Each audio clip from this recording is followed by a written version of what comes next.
Shalom, kita bertemu kembali dalam acara podcast Buka Hati, Bukti Buka Hati GKA Gloria Kota Satelit. Podcast ini dibikin dengan satu tujuan, kita akan mengulik akan tamu-tamu kita akan berbincang seputar kehidupan anak-anak Tuhan dalam kacamata perspektif Kristen. Bagaimana melewati hari-hari yang ada, bagaimana pertolongan Tuhan mereka alami di dalam perjalanan hidup mereka sebagai anak Tuhan. Kita bisa mengikuti akan acara ini, Bukti Buka Hati, podcast ini di YouTube maupun Spotify GKA Gloria Kota Satelit. Untuk kali ini kita mempunyai seorang tamu yang istimewa, yaitu penginjil Christian Tubong Kasih. Halo, Shalom, Pak Lim. Christian, apa kabar? Puji Tuhan, sehat-sehat, Pak Lim. Senang kita bisa bertemu dalam acara perdana daripada podcast Buka Hati GKA Gloria Kota Satelit. Wow, ini suatu hal yang menarik ya. Anda adalah luar biasa tamu ya. pertama kami dan Anda adalah tamu spesial kami. Wah, thank you banget Pak Lim. Oke, kita akan mencoba membahas satu tema, bicara soal the calling, yaitu panggilan hidup sebagai seorang hamba Tuhan. Christian, ya apa kabar? Baik, thank you Pak Lim. Kabar puji Tuhan sehat. Saya dan istri juga anak-anak kami semua sehat. Kita punya satu kesempatan untuk bertemu dalam kesempatan podcast kali ini. Ini adalah satu anugerah yang Tuhan percayakan bagi kita semuanya. Oke. Kapan Kristen bergabung dengan Gloria ya? Iya. Saya bersama dengan GKA Gloria bergabung per 1 Januari 2022. Berarti ini baru beberapa bulan kita jalan bulan ketiga, Pak Lim. Puji Tuhan gitu ya. Yeah. Nah, Kristen, dalam kesempatan yang berbahagia ini, coba kita berbicara sebentar tentang the calling gitu ya. Baik. Bagaimana pengertian dan pemahaman saudara Kristen, penginjil Kristen dengan calling atau panggilan ini? Iya. Memang tema kali ini sangat menarik sekali ya, Pak Lim ya, untuk kita bahas di perdana podcast ya kita pada kesempatan saat ini. Dan memang satu hal yang saya lihat, yang namanya panggilan itu suatu hal yang spesial, Pak Lim. Ini satu hak istimewa kalau saya bisa katakan. Panggilan itu apakah hanya tertuju kepada kita harus menjadi hamba Tuhan, atau di dalam kehidupan sehari-hari kita juga ada yang sebenarnya ada special calling juga gitu? Betul. Jadi berbicara panggilan memang ada banyak hal yang bisa kita lihat dari segala macam sisi, dari segala macam bidang. Tetapi secara khusus panggilan itu adalah suatu hal yang bagaimana kita menggumulkan bersama dengan Tuhan. Dalam hal ini panggilan saya sebagai hamba Tuhan. Begitu. Nah, Kristen bisa coba ceritakan sedikit tentang panggilan penginjil Kristen sendiri sebagai seorang hamba Tuhan. Oke. Memang ini ada kaitannya ya. Kalau saya kembali mengingat interview sekolah teologi, biasanya hal ini yang sering ditanyakan ya Pak Lim ketika kita baru memulai untuk diwawancara. Nah, saya kembali teringat lagi ya untuk panggilan saya. Sebetulnya kalau saya bisa katakan panggilan saya tidak terlalu yang wow, yang seperti yang gimana-gimana. Biasa kan ada pengalaman-pengalaman istimewa, katakanlah ya, yang sakit. Betul. Dokter sudah bilang, oh ini final ini, sudah nggak bisa ini. Nah, apa-apain. Tahu-tahu Anda didoakan, Anda sembuh, Anda lalu berkomitmen mau jadi hamba Tuhan. Ya. Atau ketubruk misalnya, mestinya dari kecelakaan itu orang bilang, wah ini sudah habis ini. Tahu-tahu Anda nggak apa-apa. Apa begitu? Enggak? Iya. Nah, jadi seperti yang saya bilang tadi, Pak Lim, ini kan memang kadang-kala kita melihat satu hal yang wow ya untuk panggilan Tuhan itu. Nah, saya ingat waktu saya diwawancara, memang saya yang paling cepat. Yang paling cepat artinya yang paling cepat keluar ketika wawancara tentang panggilan menjadi hamba Tuhan. Kenapa bisa begitu? Karena saya merasa panggilan hamba Tuhan juga bukan harus dengan suatu kejadian yang amazing, yang luar biasa, tapi juga ada hal-hal yang memang kita gumulkan secara progresif di hadapan Tuhan. Nah, kalau mungkin saya secara singkat mau menceritakan, Pak Lim, memang sejak saya SMP, kemudian SMA, saya ikut retreat, ikut Bible Camp, kemudian pendeta, para hamba Tuhan menantang untuk menyerahkan diri menjadi hamba Tuhan. Nah, saya secara pribadi sebetulnya tidak sampai seperti yang teman-teman yang lain ya, yang misalnya mereka KKR, acung tangan begitu. Iya, lalu kemudian mereka maju dan didoakan oleh hamba Tuhan. Nah, saya paling hanya di tempat duduk saja sambil saya berkata dalam hati, Tuhan, aku mau jadi hamba Tuhan. Setiap kali ada retreat, ada Bible camp seperti demikian. Lalu momen apa yang spesial yang mendorong lalu Christian, saya mau daftar sekolah teologi ini? Iya. Jadi memang momennya itu adalah ketika saya selesai SMA. Dari sanalah kemudian saya mulai menggumulkan lagi. Dan begitu banyak hal-hal yang Tuhan bukakan. Yang paling utama sih sebetulnya lewat saat teduh yang saya lakukan setiap hari. Dan yang paling membuat saya lebih yakin lagi ketika saya istilahnya memperdebatkan ini bersama dengan orang tua saya. Karena memang orang tua saya kurang setuju juga dengan hal ini karena dia masih belum Kristen ya, Pak Lim. Loh, waktu itu mimpi orang tua Kristen mau kira-kira saya mau anak saya ini jadi begini gitu. Jadi apa gitu? Iya. Kalau orang tua sih paling yang utama sih ingin anaknya jadi seorang yang berhasil ya. Nah, khususnya kalau papa saya dia memang pengennya saya menjadi businessman. Dia ingin saya untuk menjadi seorang yang berhasil dalam hal duniawi lah begitu Pak Lim. Oke. Nah, setelah Anda diterima di seminari itu ya, waktu itu di STT Saat itu ya. Iya. Nah, sampai sekarang pelayanan sudah kurang lebih berapa tahun ini? Pelayanan sampai hari ini sudah masuk tahun yang ke-9 ya. Nah, tantangannya apa ini? Nah, ini sebetulnya saya dalam hal ini masih cukup junior Pak Lim ya. harus banyak belajar dari senior ya, dari Pak Lim. Kan sudah hampir tadi berapa tahun? Iya betul. Ya 8 tahun saya di Manado dan ini sudah masuk tahun ke-9. 9 tahun itu kan cukup rentang waktu yang cukup panjang. Selama 9 tahun itu pengalaman apa yang dirasakan tuh paling sulit yang Anda alami, tapi Tuhan juga tolong dan itu berlalu. Iya. Hal-hal yang paling sulit sebetulnya yang saya lihat kalau mau dibilang sulit, semua datang dari pribadi ya, Pak Lim. Karena saya pun menyadari bahwa karena ini panggilan Tuhan, dan ketika saya menjalani pelayanan itu pun, saya menjalaninya dengan sukacita. Saya menikmati apa yang menjadi pembentukan Tuhan, walaupun memang tantangan yang seperti Pak Lim bilang tadi memang pasti ada. Cuman saya melihat semuanya itu juga bagian dari pembentukan Tuhan, dan saya enjoy aja Pak Lim menjalani setiap. Nah, kalau kita lihat di itu. dalam beberapa kesaksian teman-teman atau di toko Alkitab gitu ya, di dalam mereka menjalani panggilan itu sampai satu hari mereka seolah give up gitu kan. Tuhan cukup gitu loh. Iya. Cukup sudah, saya nggak kuat sudah. Pernah punya pengalaman seperti itu nggak? Pengalaman give up begitu ya? Iya. Sebetulnya kalau saya mungkin secara pribadi belum ya. Kan menjalani panggilan hidup sebagai seorang hamba Tuhan itu kan nggak mudah kan gitu ya. Iya. Kita seperti ikan di akuarium disorot. Betul. Kiri kanan atas belakang. Gerak-gerik kita, gitu ya. segala tindak tanduk kita, ya. Apa itu tidak menjadi pergumulan kesulitan tersendiri? Iya. Memang perkataan ini juga sering disampaikan ya oleh hamba Tuhan senior juga yang saya pernah dengar bahwa kita itu hamba Tuhan memang ibarat ikan di dalam akuarium, segala tindak tanduk, gerak-gerik kita itu menjadi perhatian. Nah, saya juga pernah ingat Pak Lim satu kali waktu saya sama anak-anak pemuda, kami itu habis jalan-jalan kami foto-foto, selfie. Nah, di situ kemudian saya selfie-nya itu mulutnya dibikin monyong. Nah, di situ jadi sorotan Pak Lim. Nah, jadi saya sebetulnya melihat itu suatu hal yang menjadi pembelajaran ya. Bagaimana salahnya kita juga harus menjaga. Dengan mimik mulut seperti itu salahnya di mana?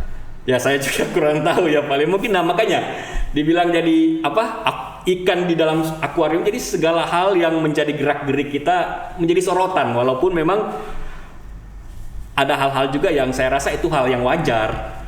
Tetapi karena menjadi sorotan ya sudahlah begitu. Akhirnya ya belajar dari pengalaman tidak monyong lagi mungkin paling. Apa karena monyong lalu dia berpikir wah ini penginjil Kristen ini mengikut teori evolusi ya? Nah itu. Apakah seperti itu? Ya nggak tahu ya, mungkin penilaian ya, orang tersebut mungkin paling. Nah, menurut Kristen gitu ya, kita menjalani panggilan sebagai seorang hamba Tuhan gitu ya. Apa bisa hilang nggak atau berganti dalam perjalanan? Kalau kita lihat sebagian gitu ya, tidak banyak sih. Awalnya dia merasa dia dipanggil sebagai hamba Tuhan, bergebu-gebu, lalu masuk satu seminari, nggak sampai selesai, dia sudah out. Atau dia sudah selesai masuk dalam ladang pelayanan, istilahnya seleksi alam begitu kesulitan yang dia alami gitu ya, apa yang dia ucapkan waktu pertama kali tentang komitmen panggilan yang jelas, dalam perjalanan seperti dia beralih ke bidang yang lain. Bisa nggak seperti itu? Hal ini sulit ya untuk saya jawab karena memang ini datangnya dari pribadi masing-masing ya Pak Lim. Saya juga nggak bisa menjudge mungkin pergumulan orang itu atau pergumulan dari rekan itu seperti apa. Tapi kalau saya sih secara pribadi, standar saya menjadi hamba Tuhan adalah yang melakukan kehendak Tuhan, mempertuhankan Tuhan, melayani Tuhan. Nah, seperti saya ingat pegangan saya ketika menjadi hamba Tuhan itu terambil di dalam Lukas 17 ayat 10 Pak Lim. Di sana dikatakan, ketika kita sudah mengerjakan segala sesuatu, hendaklah kita berkata, kami adalah hamba-hamba yang tidak berguna. Kami hanya melakukan apa yang harus kami lakukan kan. Nah, jadi di sanalah saya kemudian melihat saya menjadi hamba Tuhan itu karena saya itu unworthy, tidak layak. Jadi ketika saya menjadi hamba Tuhan, saya yang tidak layak ini, bagaimana Tuhan pun bisa memperkenankan saya dengan hak istimewa ini untuk melayani. Nah, jadi ketika saya melihat ada orang yang mungkin seperti yang Pak Lim bilang tadi, saya juga tidak tahu ya apa yang menjadi pergumulan mereka, tapi yang saya lihat memang mungkin saja ada hal-hal yang mereka gumulkan yang mungkin saja saya tidak tahu ya, tapi akhirnya ya mereka akhirnya berpindah ke bidang yang lain. Apa karena memang sejak awal panggilan itu yang jadi problem gitu ya? Panggilan yang jadi problemnya. Mestinya mungkin saja nggak jelas atau bukan. Iya. Tapi dia mengklaim, oh iya saya dipanggil. Iya. Bisa seperti itu ya?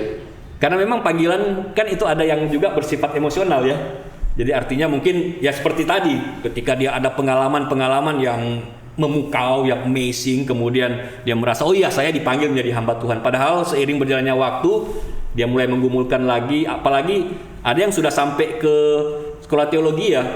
Bahkan ada yang sudah sampai melayani Tuhan juga, sudah lulus dan melayani hingga akhirnya sudah berpindah ke bidang yang lain yang mungkin berubah arah lah istilahnya. Berubah arah, iya.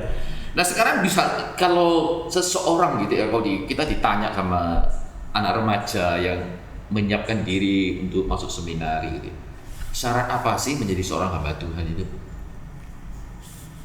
Syarat menjadi hamba Tuhan. Ini maksudnya bicara pengalaman pribadi apa secara? Ya pengalaman pribadi aja. Pengalaman pribadi ya. Kalau mau dibilang syarat ya menjadi hamba Tuhan, saya rasa bukan cuma hamba Tuhan juga ya Pak Lim. Artinya semua orang-orang juga, orang Kristen, orang yang sudah percaya Tuhan, itu pun harus punya syarat. Artinya harus ada memang standar kehidupannya ya, dimana dia juga harus berkenan di hadapan Tuhan, mempermuliakan Tuhan. Dan yang paling penting dia harus menyadari bahwa kehidupannya ada cuma karena anugerah Tuhan. Ya mungkin saya juga pasti paling yang lebih tahu ya dalam hal ini ya. Anugerah Tuhan artinya kita menyadari penebusan Tuhan yang luar biasa dalam kehidupan kita sehingga tidak ada alasan untuk tidak melayani Tuhan. Kalau misalnya kita kerja di perusahaan tertentu kan gitu ya. Ya. Kita mau melamar bekerja di sana. Bisa kan ada syarat-syarat yang dia tentukan oleh perusahaan atau kebijakan daripada perusahaan yang mau merekrut seseorang. Dia harus lulus S1, bisa berbahasa Inggris minimal pasif, punya pengalaman kerja 2 tahun gitu ya, dan seterusnya gitu ya, bersedia ditempatkan dimanapun dia berada. Nah kalau jadi hamba Tuhan, apakah syarat-syaratnya tidak dibicarakan gitu? Memang secara otomatis ya, Paling artinya begini, memang di kitab Titus juga mencatat ya, maksudnya syarat penilik jemaat, seorang penatua. Artinya kan memang hamba Tuhan yang melayani Tuhan pasti menjadi pemimpin juga ya di dalam gereja, karena dikatakan juga sebagai gembala jemaat dan sebagainya. Nah saya rasa juga hal-hal yang menyangkut karakter, kehidupan, keteladanan itu juga harus menjadi syarat mutlak ya untuk menjadi seorang hamba Tuhan, menjadi pemimpin di dalam gereja. Nah, kalau di dalam kitab Titus, kalau saya tidak salah ingat, di sana malah yang poin awal dikatakan dia harus memiliki satu istri. Dan puji Tuhan saya juga satu istri, Pak Lim. Gak kepikiran nambah ini. Enggak, Pak Lim. Jadi saya istri baru satu, anak hanya satu. Maaf, kebalik ya. Istri hanya satu, the one and only, dan anak baru satu ya. Nah, artinya secara kehidupan pribadi dan juga keluarga harus menjadi teladan. Nah, saya rasa sih syaratnya itu secara otomatis ya diberikan atau dilakukan ya oleh seorang hamba Tuhan. Nah, ketika setelah dididik sekian tahun gitu ya di seminari gitu ya, itu kan ada kebiasaan-kebiasaan yang terpola gitu ya. Baik. Misalnya bangun jam berapa, harus meditasi, harus kerja bakti. Ya, lalu ada self study, makan jam berapa, kalau telat dapur sudah di close dan seterusnya. Nah, setelah keluar kan itu kan tidak ada pola yang diatur secara khusus seperti kita di seminari. Yang tertib seperti itu ya. Lalu kehidupan yang dijalani setelah lulus menyelesaikan pendidikan di seminari itu kira-kira gimana itu? Saya secara pribadi senang dan bersyukur ketika pembentukan di sekolah teologi itu kami harus masuk ke asrama ya. Artinya di sana kami pun dibentuk secara karakter, lalu kemudian secara kedisiplinan. Yang seperti tadi Pak Lim bilang harus bangun pagi, saat teduh dan sebagainya. Bahkan juga kami diajarkan bagaimana bisa berelasi dengan rekan-rekan yang lain. Nah, artinya di sanalah yang kemudian membentuk selama kurang lebih 4 tahun itu untuk nantinya ke depan ketika di ladang pelayanan itu pun secara otomatis menjadi bekal ya untuk kami, khususnya saya juga ya. Yang tadinya saya kalau mau dibilang sih misalnya cuci baju begitu kan, itu memang bergumul juga ya Pak Lim. Tapi ketika di sekolah teologi kami di asrama harus cuci baju sendiri dan sebagainya. Nah, itu kemudian terpola di mana ketika pelayanan itu menjadi satu bekal ya. Apa tidak sebaliknya, karena sudah terkungkung gitu ya sekian waktu gitu ya dengan disiplin yang ketat gitu ya. Mau nggak mau dijalani, begitu selesai kita bilang, saya merdeka. Bebas gitu ya. Akhirnya pelayanan di gereja, cuci baju pakai mesin cuci begitu ya Pak Lim. Kalau saya secara pribadi sebenarnya saya senang dengan kedisiplinan ya, Pak Lim ya. Ya puji. Iya. Wah, ini luar biasa ini. Iya, jadi biasa natur kita kan cenderungnya kan mau bebas atau liar kan. Iya. Karena memang saya sebelum ke sekolah teologi juga kan saya memang bekerja juga ya. Ada sempat bekerja juga selama ya kurang lebih 5 tahun lah dengan beberapa perusahaan juga, dan di sana juga saya melihat hal-hal yang prinsip yang penting itu adalah bagaimana kita bisa disiplin, kita juga bisa istilahnya mengerjakan apa yang menjadi bagian kita dengan sungguh-sungguh. Nah, jadi ketika saya pun masuk di sekolah teologi, hal itu sebenarnya kalau menurut saya semakin dibentuk gitu, khususnya saya, dan saya pun bisa menjalaninya dengan menikmati. Nah, sekarang ini setelah gitu ya menjalani kehidupan sebagai rohaniawan selesai, sekarang disiplin diri sehari-hari jalani itu apa, tiap hari baca Alkitab dari pagi sampai malam gitu? Dari pagi sampai malam Pak Lim. Wah, kalau mau dibilang baca tafsiran, komentar betul, gitu. Kalau mau dibilang pagi sampai malam, istri saya bakal marah-marah itu Pak Lim. Betul ya? Nanti anak saya itu juga nggak bisa mendapatkan perhatian ya. Tapi nggak apa-apa, maksudnya betul ya. Seperti memang firman Tuhan bilang ya, renungkan firman itu siang dan malam ya, apalagi kita hamba Tuhan kan. Sebetulnya enggak juga ya. Jadi artinya itu suatu hal yang sudah terpola ketika di sekolah teologi ya, dan ketika pun pelayanan itu menjadi suatu hal yang sudah menjadi gaya hidup lah untuk kita, disiplin rohani, untuk kita membaca firman, berdoa, bahkan berpuasa begitu Pak. Sudah berapa kali membaca Alkitab dari Kejadian sampai Wahyu itu selesai? Nah, itu saya sudah enggak ingat. Jadi mungkin ada sekitar 5 sampai 6 mungkin Pak Lim. Ya, puji Tuhan ya. Iya. Itu kan satu pengalaman yang luar biasa secara rohani, kita bisa menyelesaikan pembacaan Alkitab dari depan sampai belakang gitu. Tapi jangan salah Pak Lim. Saya memang mengalami pergumulan yang cukup berat juga ketika sebelum masuk sekolah teologi ya sebetulnya. Karena kan ketika saya percaya Tuhan, saya kemudian berkomitmen untuk menyelesaikan pembacaan Alkitab itu ya.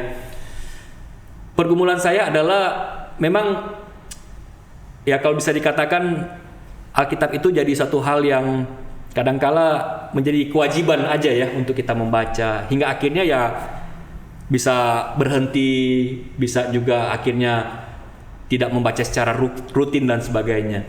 Nah, tapi kemudian ketika saya pun menyadari bahwa ini suatu hal yang penting ya, suatu hal yang menyangkut relasi kita dengan Tuhan juga, karena kita tahu apa yang menjadi kehendak Tuhan lewat firman-Nya. Jadi saya pun bersyukur sebelum saya masuk sekolah teologi pun ada sempat 2 kali Pak Lim selesai membaca firman ya. Luar biasa ya. Jadi tapi untuk perjuangan ya begitu berat. Kita sudah pernah punya pengalaman menyelesaikan pembacaan Alkitab ya. Iya, bersyukurnya begitu Pak Lim. Di gereja kita kan sekarang ada Lectio Divina. Dalam tanda petik kan sedikit dipaksa itu. Nah, ayo selesaikan gitu ya. Paling tidak dalam menjalankan Lectio Divina, kita sudah 2 kali selesai putaran gitu loh. Iya. Di gereja Gloria gitu ya. Nah, ketika menjalani kehidupan gitu ya, menjadi hamba Tuhan misalnya, ada nggak ciri-ciri khas orang lihat gitu ya? Oh ini pasti hamba Tuhan ya. Iya. Ada nggak kayak pengalaman kayak begitu? Saya punya satu pengalaman sedikit mungkin saya cerita gitu ya. Satu waktu saya mau ke daerah timur lah, Jawa Timur bagian timur. Saya naik kereta api gitu ya, dari Surabaya ke kereta api ke arah Banyuwangi. Dalam perjalanan gitu ya, memang saya baca buku rohani gitu ya. Tapi kan biasa ini kan biasa umum baca. Tiba-tiba ada seorang ibu yang berhadapan dengan saya, dia bisa bilang, "Bapak hamba Tuhan ya," gitu. Punya pengalaman seperti itu enggak? Ibu-ibu. Seorang ibu. Lihat Pak Lim lagi baca terus bilang hamba Tuhan ya. Bapak hamba Tuhan ya. Wow. Dulu kan belum ada podcast kayak begini gitu ya. Iya, belum terkenal seperti sekarang ini ya. Jadi nggak tahu gitu ya. Saya juga kaget. Oke. Padahal kok bisa tahu begitu ya? Kayak saya ini gimana hamba Tuhannya kayak begitu. Mungkin Pak Lim lagi baca Alkitab kali. Enggak, saya baca buku rohani biasa. Buku rohani. Mungkin buku rohaninya ada tertulis Kristen atau apa gitu. Atau tentang mungkin kehidupan hamba Tuhan. Bukan ya? Itu buku Kristen memang, tapi buku yang sifatnya agak doktrinal, jadi tidak terlalu membahas yang lain.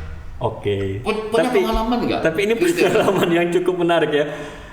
Nah, memang kalau pengalaman seperti ini belum pernah ya saya alami. Tapi secara apa ya, kalau mau dibilang kehidupan yang saya jalani waktu saya selesai sekolah teologi ya, karena memang setelah itu kan saya pelayanan di Manado Pak Lim selama 8 tahun itu. Memang rata-rata ketika orang menyapa ya mereka sudah tahu, oh ya ini hamba Tuhan, karena memang sudah dikenal juga begitu. Apalagi komunitasnya kan Manado kan. Iya, mayoritas Kristen gitu. Betul. Ya, kota 1000 gereja. Gitu ya. Iya. Tapi secara pengalaman yang Pak Lim itu yang belum kenal sama sekali terus Bapak hamba Tuhan ya, itu belum pernah sih Pak Lim. Nah, saya nggak tahu kenapa tiba-tiba ibu itu bisa. Nah itu ya. Itu sebenarnya apa yang dilihat gitu?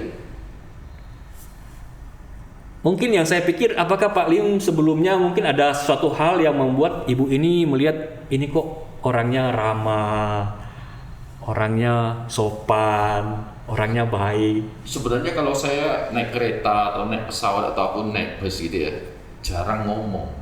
Oh, diam saya cenderung. Nah, mungkin karena jarang ngomong itu. Tipikal seorang hamba Tuhan itu jarang ngomong, tapi sekali ngomong terus gitu. Oh begitu ya. Wah, ini ajaib ini. Kristen bisa sharingkan sedikit nggak tentang pengalaman sekian tahun ya, masuk tahun ke-9 dalam pelayanan gitu ya. Atau merasakan, oh ini loh, saya kenapa mengambil keputusan untuk taat pada panggilan Tuhan. Karena ada apa itu ya, yang dilihat dalam tanda petik ya, keuntungannya itu apa sih gitu ya. Karena sebagian hamba Tuhan, anak-anak pemuda, remaja ketika mau sekolah hamba Tuhan kan, biasa kan pikirnya kan simpel sekali, lu ngapain jadi hamba Tuhan. Itu kan kehidupan yang sulit gitu loh. Ya toh. Untungnya apa Ya, gitu. untungnya apa gitu ya toh. Mau Iya, cari yang iya. gampang-gampang aja gitu Yang ya. cepat dapat duit. Ya, menyulitkan diri itu untuk opo, orang Jawa bilang gitu ya. Gitu ya. Iya, iya. Nah, gimana kamu menyingkapinya gitu? Sebenarnya saya satu kata kunci saja Pak Lim. Apa Di itu? dalam saya menjalani pelayanan saya, menikmati. Artinya begini, saya menjalani semua baik mulai dari saya di sekolah teologi ya sampai kemudian saya pelayanan. Jadi selama 8 tahun ini yang saya lakukan, yang saya rasakan adalah menikmati. Artinya tidak ada suatu pun yang saya alami itu tanpa kontrol dari Tuhan. Karena Tuhan kan yang memanggil saya, pasti Tuhan yang memampukan.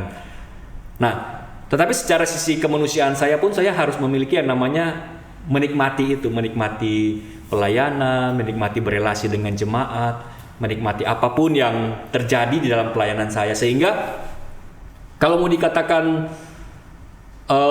selama 8 dan jalan 9 tahun saya pelayanan, saya sih merasa fine-fine aja ya.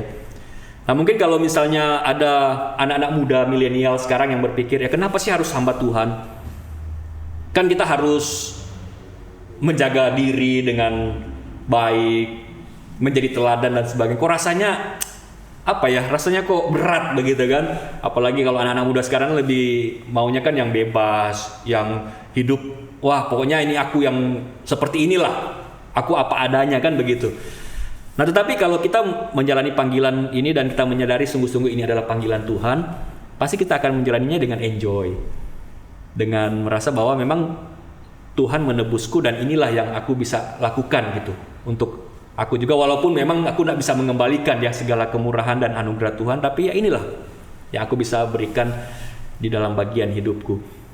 Ya, terima kasih Pendidik Christian untuk kesempatan berbagi dalam acara podcast Bukti. Waduh, thank you, Buka Hati, thank you, ya. thank you banget juga Pak Lim. Saya sebenarnya juga, Saya rinduin kita iya. harus mendoakan. ya betul Pak Lim, iya. Apa yang bisa saya doakan gitu?